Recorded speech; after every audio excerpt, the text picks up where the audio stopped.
Don't forget, you can reach the latest episode of Potomac Watch anytime. Just ask your smart speaker, play the Opinion Potomac Watch podcast. From the opinion pages of the Wall Street Journal, this is Potomac Watch. Welcome back. Let's zoom out a little bit. The Journal's editorial on the West Virginia tax cut says that it's the 22nd state to cut tax rates on income since 2021.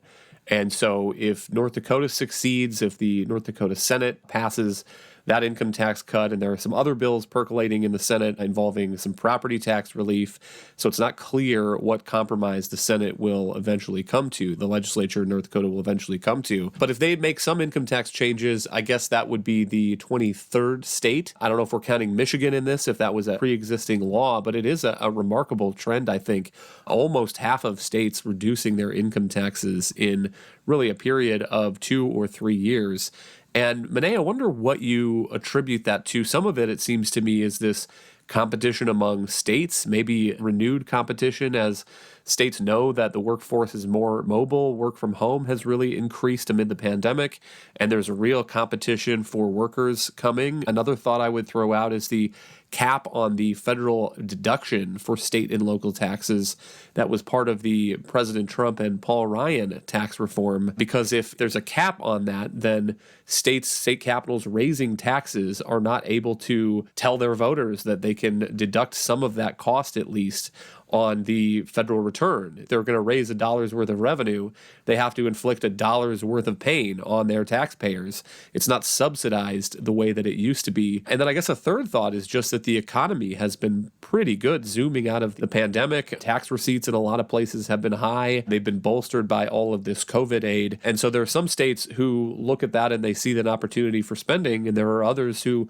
look at that and see an opportunity for some kind of permanent tax relief and tax cuts to improve their business climate over time. Monet, I don't know if there are any other thoughts that you would add to that, or how you would attribute that breakdown to this remarkable trend that we've been seeing. Yeah, I think that there are a lot of governors and state legislators who are asking themselves the same question, not why it's beneficial to cut tax rates. Obviously, they want to reinvest in their state's economies and keep growth going, but why are they in such a strong financial position to be able to do so? So to answer your question directly, I would say that the real unifying factor behind why a lot of states are cutting their taxes now is because so many of them are in a much stronger fiscal position than they have been in recent years up until now. And I think the biggest reasons for that are, one, pandemic aid, the massive amount of pandemic aid over the course of 3 bills from Congress after March 2020, which subsidized states and helped to shore up some of their pension funds and other operating activities. They were flush with cash from that in a way that really gave them more flexibility to reduce their sort of the annual taxation. But in addition to that, I think that a lot of the states have actually seen their workforces decrease. The number of public employees has actually declined and has not rebounded since COVID. And that has reduced sort of the operating cost of government in a lot of these places. And again, given more flexibility for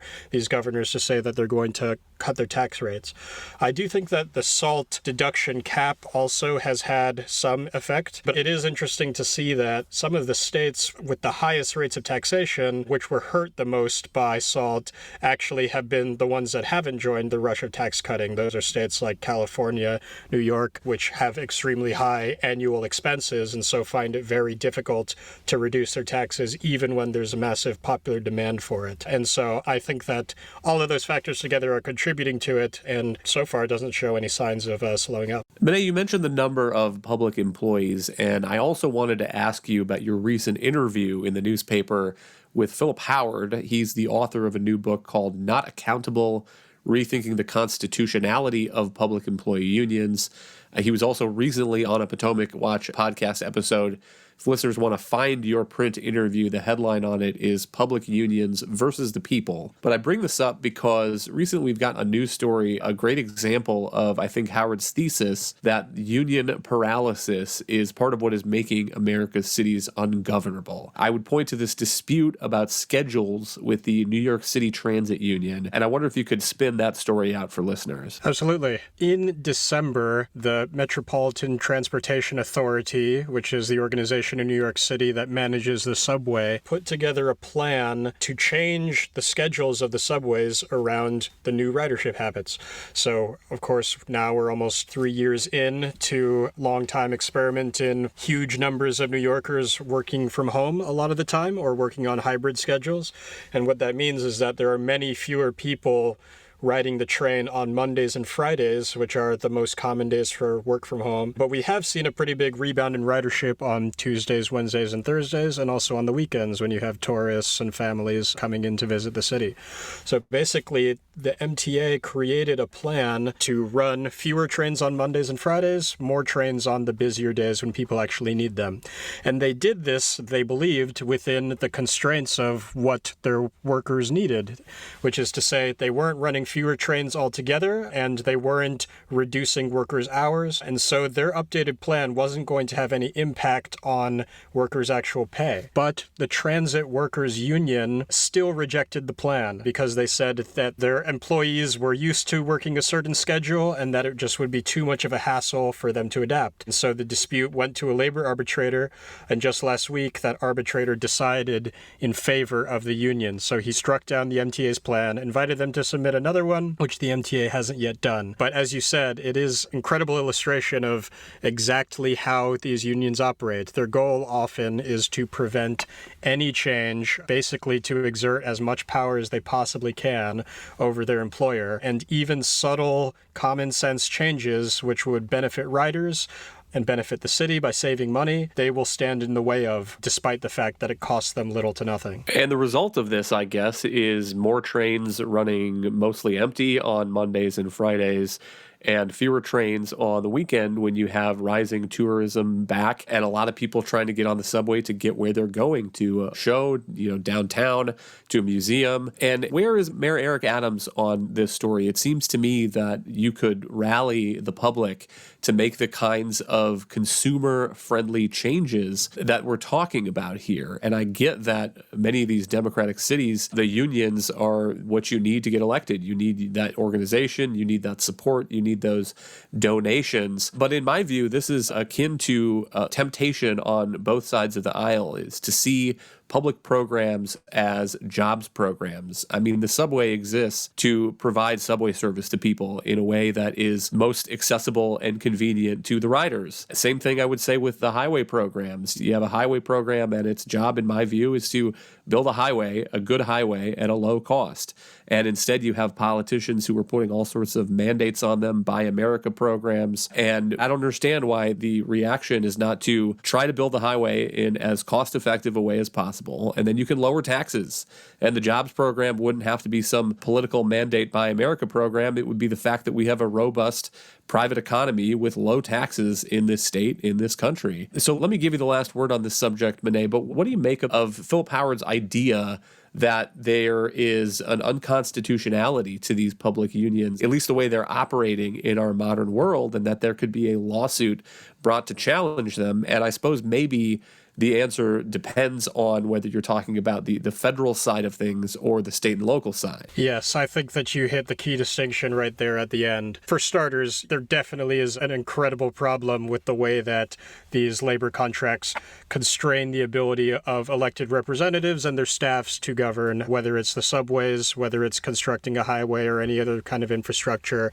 You often see the most common sense, cost-effective plans be shelved because they can't be executed within the constraints of the bargaining agreements and the labor contracts that the government has struck with workers. And so the problem can't be minimized. But the potential solution through the courts is a tricky one.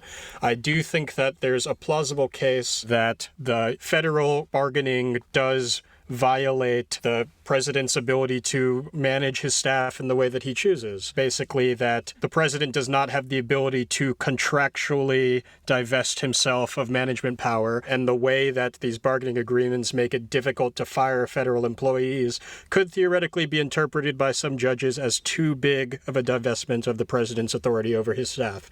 And so it's possible that you could see courts constrain the ability to strike contracts with these unions. At the state level, I think it's a trickier proposition. Constitution. The argument that Philip Howard, who I spoke to, makes is that the Constitution mandates that states must have a republican form of government, and that the degree to which unions hold influence over governance at the state level basically means that they have become an unaccountable source of power, and therefore these states are no longer meaningfully republics. That is something that I understand at a philosophical level, but I think that the long-standing nature of these public unions at the state level and voters' perhaps frustration with them, but still acceptance of these unions would make it very, very difficult for a judge to rule that a public union is incompatible with Republican governance. But either way, I think that there's little to lose, and I hope to see these cases brought, and I think that there's a potential that at the very least it will sort of improve the public level of concern over the influence of unions and potentially even lead to rollbacks here and there of their powers. Thank you, Monet. Thank you all for listening. You can email us at pwpodcast@wsj.com. If you like the show, please hit that subscribe button, and we'll be back tomorrow with another edition of Potomac Watch.